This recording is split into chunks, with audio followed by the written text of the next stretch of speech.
அஸ்ஸலாமு அலைக்கும் வரஹ்மத்துல்லாஹி வபரகாத்துஹு. அன்பார்ந்த அனைத்து உறவுகளுக்கும் இனிய காலை வணக்கம். உங்கள் மீது சாந்தியும் சமாதானமும் உண்டாகட்டும். இன்றைய காலை பொழுது உங்கள் அனைவருக்கும் இனிய பொழுதாக அமைய எல்லாம் வல்ல இறைவனை பிரார்த்தித்தவனாக இன்றைக்கும் கோயத்துடைய பல முக்கியமான செய்திகளை பற்றி தான் பார்க்க போகிறோம். வீடியோவை கடைசி வரைக்கும் பாருங்க. தெரியாத நண்பர்களுக்கும் ஷேர் பண்ணுங்க. வீடியோ பிடிச்சிருந்தா லைக் பண்ணுங்க, சப்ஸ்கிரைப் பண்ணுங்க, தொடர்ந்தும் சப்போர்ட் பண்ணுங்க. இன்றைய தினம் ஈதுல் அத்ஹா ஹஜ் பெருநாள் இலங்கையில் மற்றும் இந்தியாவில் கொண்டாடும் அனைத்து நல்லுள்ளங்களுக்கும் இனிய ஹஜ் பெருநாள் நல் வாழ்த்துக்களை எங்களுடைய சேனல் சார்பாக தெரிவித்துக் கொள்கின்றோம். இலங்கை தூதரகம் செல்வோருக்கான முக்கிய அறிவித்தல் 2015 ஜூன் 5ஆம் திகதியிலிருந்து 8, 9 மற்றும் 10ஆம் திகதி வரைக்கும் இலங்கை தூதரகம் மூடப்பட்டிருக்கும். எதிர்வரும் 11ஆம் திகதி மீண்டும் திறக்கப்படும் அப்படின்னு தெரிவிச்சிருக்கிறாங்க. வாங்க குவைத்துடைய டினார் மதிப்போட தொடர்ந்து ஆரம்பிக்கலாம். டினார் மதிப்பை பார்த்தலாம். இலங்கைக்கான ரூபாயில் ஒரு தினாரின் மதிப்பு 975 ரூபாய் 39 சதமாக உள்ளது. இந்தியாவின் ரூபாயில் ஒரு தினாரின் மதிப்பு 279 ரூபாய் 10 சதமாக உள்ளது. இது அல் முசைனி எக்ஸ்சேஞ்ச் அப்ளிகேஷன் ஆன்லைன் ரேட் ஆகும். கூகுள் ரேட்டை பார்த்தலாம். இலங்கைக்கான ரூபாயில் ஒரு தினாரின் மதிப்பு 977 ரூபாய் 51 சதமாக உள்ளது. இந்தியாவின் ரூபாயில் ஒரு தினாரின் மதிப்பு 280 ரூபாய் 35 சதமாக உள்ளது. அமான் எக்ஸ்சேஞ்ச் ரேட்டை பார்த்தலாம். இலங்கைக்கான ரூபாயில் ஒரு தினாரின் மதிப்பு 977 ரூபாய் 51 சதமாக உள்ளது. இந்தியாவின் ரூபாயில் ஒரு தினாரின் மதிப்பு 278 ரூபாய் 86 சதமாக உள்ளது. அதே போல சஜில் எக்ஸ்சேஞ்ச் வாடிக்கையாளர்களுக்கான மிக முக்கிய அறிவித்தல் நேற்றைய தினமும் இன்றைய தினமும் சஜில் எக்ஸ்சேஞ்ச் மூடப்பட்டிருக்கின்றது. நாளைய தினம் அதாவது 8ஆம் தேதியிலிருந்து சஜில் எக்ஸ்சேஞ்சுடைய அனைத்து சேவைகளும் மீண்டும் ஆரம்பமாகும் அப்படின்னு சஜில் எக்ஸ்சேஞ்ச் அன்பார்ந்த வாடிக்கையாளர்களுக்கு அறிய தந்திருக்கின்றார்கள். அதே போல இலங்கைக்கான ரூபாயில் ஒரு தினாரின் மதிப்பு 975 ரூபாய் 26 சதமாக உள்ளது. இந்தியாவின் ரூபாயில் ஒரு தினாரின் மதிப்பு 279 ரூபாய் 10 சதமாக உள்ளது. இந்தியா இப்போ டாப்ல நிற்குது. இது ஏஆர்ஒய் எக்ஸ்சேஞ்சோடைய அப்ளிகேஷன் ஆன்லைன் ரேட் ஆகும்.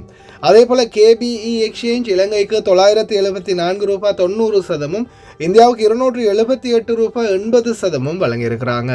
குவைத்துடைய பல எக்ஸ்சேஞ்சுகளையுமே அக்கௌண்ட் நம்பரை மறைச்சிடுறாங்க. இதை பற்றியும் உங்களுக்கு தொடர்ந்துமே தெரிய தருது. நீங்கள் ஏதாவது ஒரு புதிய எக்ஸ்சேஞ்சுக்கு பழைய பற்றுச்சீட்டோட போகிறீங்களா இருந்தால் நிச்சயமாக அதில் அக்கௌண்ட் நம்பர் இருக்கா அப்படின்றத செக் பண்ணிக்கோங்க. அப்படி இல்லாத பட்சத்தில் எழுதிட்டு போனாலும் பிழை இல்லாத அக்கௌண்ட் நம்பர் எழுதிட்டு போங்க. ஏதாவது ஒரு நம்பர் பிழைத்தாலும் கூட உங்களுடைய பணம் நாட்டுக்கு போய் சேராது. அந்த பணத்தை திரும்ப பெறணுமா இருந்தாலும் ரொம்ப நாட்களாகும். மறுபடியும் கட்டணம் செலுத்த வரும். அதே போல் எக்ஸ்சேஞ்சுகளில் பணம் அனுப்பி முடித்ததும் மறக்காமல் பற்றுச்சீட்டை செக் பண்ணி பாருங்கள் எல்லா டீட்டெயில்ஸும் சரியாக இருக்கான்னு. ஏன்னா நீங்கள் சரியான டீட்டெயில்ஸ் கொடுத்தாலும் எக்ஸ்சேஞ்சில் வேலை பார்க்குறவங்க பிளவுறதுக்கும் நிறையவே வாய்ப்பு இருக்குது. யுனைடெட் கல்ஃப் எக்ஸ்சேஞ்ச் கார்பரேஷன் இந்தியாவுக்கு பணம் அனுப்ப 750 ஃபில்ஸும் இலங்கை பணம் அனுப்ப ஒரு தினாரும் கட்டணமாக விடுறாங்க.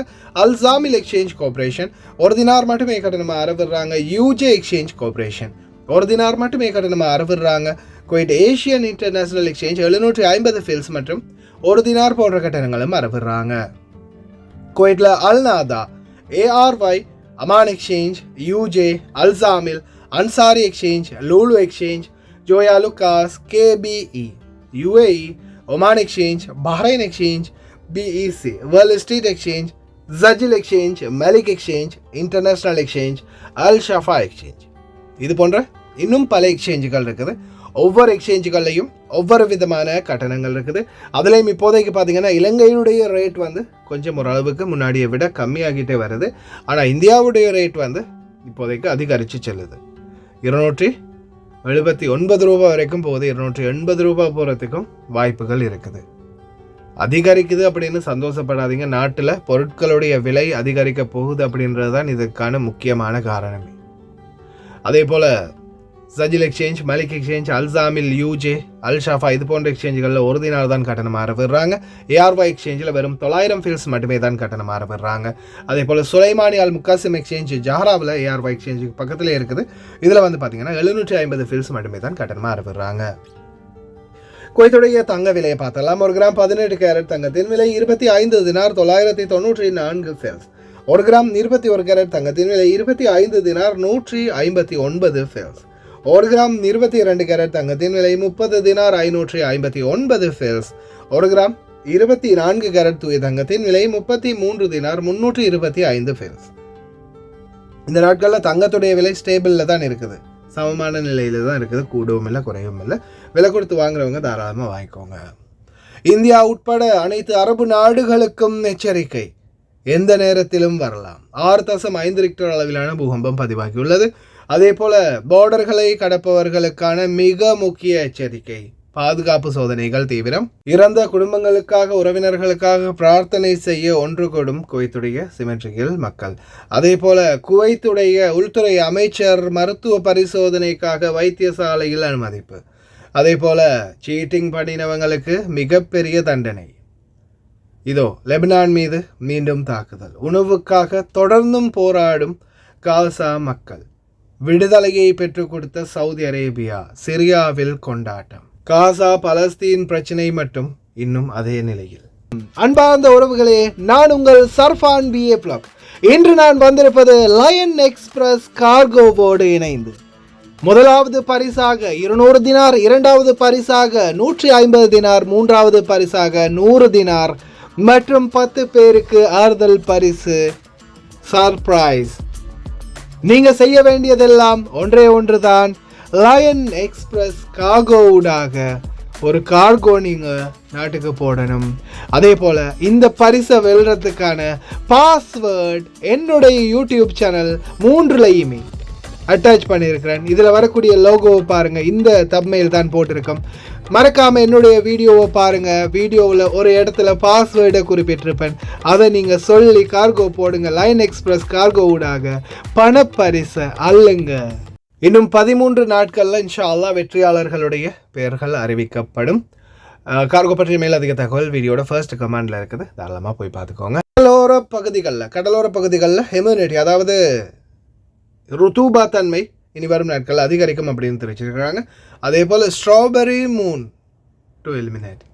குவைட்டில் ஜூன் 11ஆம் தேதி சந்திரனுடைய நிறம் மாறும், வண்ணம் ரோஸ் கலரில் மாறும் அப்படின்னு தெரிவிச்சிருக்கிறாங்க. அதே போல் குவைத்துடைய உள்துறை அமைச்சர் ஷேக் ஃபஹத் யூசுப் சவுத் அல் சபா அவர்கள் மருத்துவ பரிசோதனைக்காக வைத்தியசாலையில் அனுமதிக்கப்பட்டிருக்கிறதாக தகவல்கள் தெரிவிச்சிருக்கிறாங்க. பல உதவிகளை செய்தவர் வெளிநாட்டவர்களுக்காக. இன்ஷா அல்லாஹ் அவருடைய உடல் ஆரோக்கியத்துக்காகவும் எங்களுடைய பிரார்த்தனைகளில் சேர்த்துக்கொள்வோம். அதே போல் இறந்த தன்னுடைய உறவினர்களுக்காக பிரார்த்தனை செய்ய குவைத்துடைய மையவாடிகளில் பல குடும்பங்கள் நேற்றைய தினம் ஒன்று கூடியிருந்ததாக தகவல்கள் வெளியாகி இருக்குது. இந்த நாட்டில் அடக்கம் செய்யப்பட்ட வெளிநாட்டவர்களுடைய குடும்பங்களுக்கு இந்த பாக்கியம் இல்லை. முடிந்த வரைக்கும் பிரார்த்தனைகளில் சேர்த்துக்கோங்க. மிக முக்கிய எச்சரிக்கை, அரபு நாடுகள் இந்தியா உட்பட பல நாடுகளுக்கு பூகம்ப எச்சரிக்கை விடுக்கப்பட்டுள்ளது.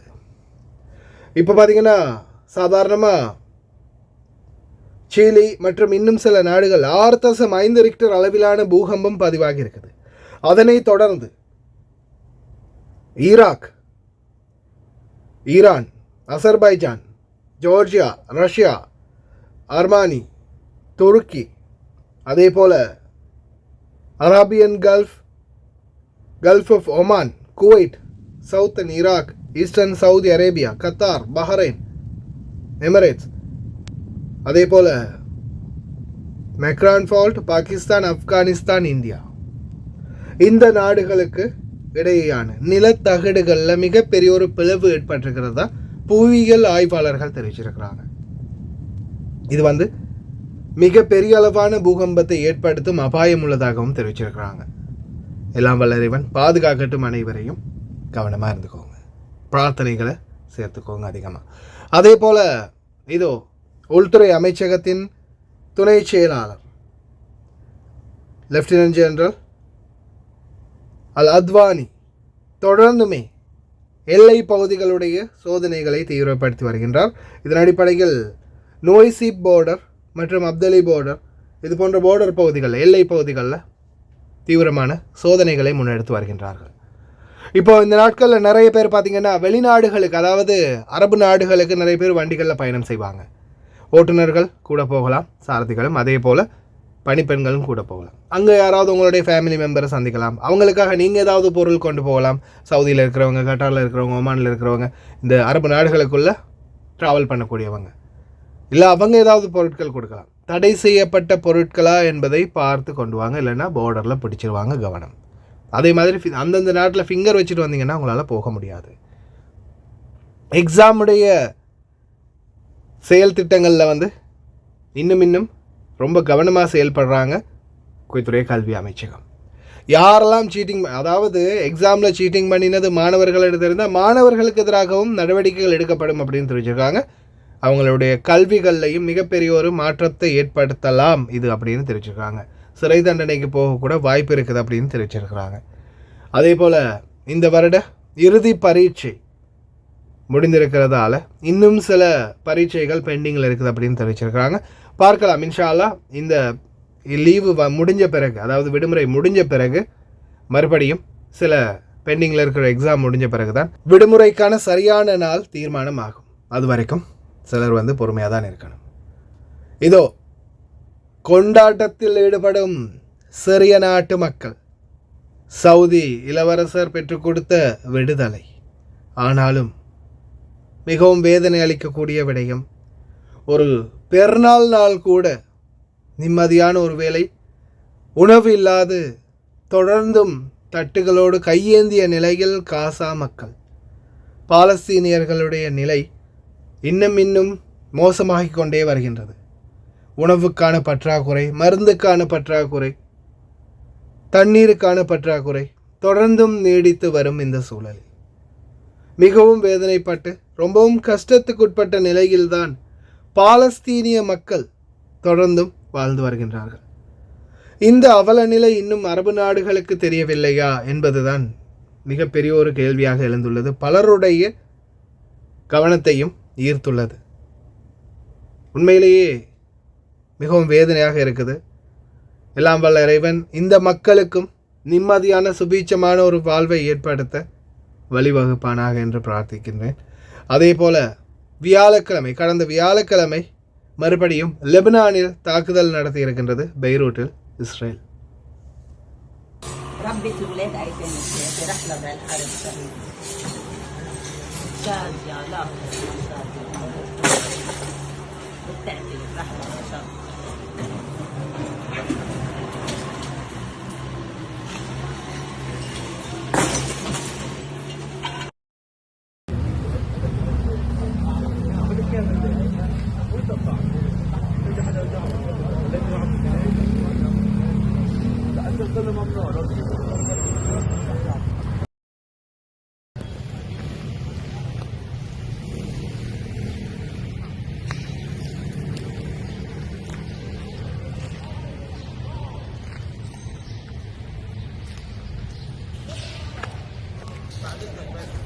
இதோ MBS முகமது பின் சல்மான் பெற்றுக் கொடுத்த விடுதலையால் சிறிய நாட்டவர்கள் சந்தோஷம். ஆனாலும் ஆஷாத்துடைய பிடியிலிருந்து விடுபட்ட சிரியா மாதிரி பாலஸ்தீன், இன்னும் சில அரபு நாடுகளுக்கான விடுதலை எப்போது கிடைக்கும்? அல்லாஹு ஆலம்.